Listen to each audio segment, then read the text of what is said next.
ChatGPT how to archive and unarchive chats. Okay, let's see that. First, come over here and select a page I want to archive. How you want to archive. So I select data motors. This page as archive. So let's archive this like that. I gonna disappear from this section, and now where can we find that?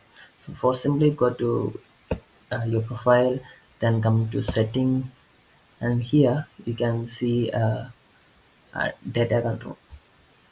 And data control, you can see the archive chats. Come over here and then select.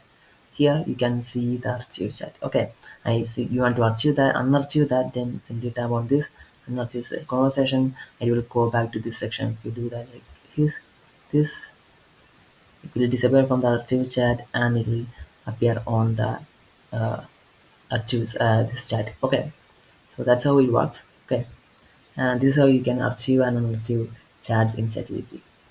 And if you like this video, please like and subscribe, and see you next week.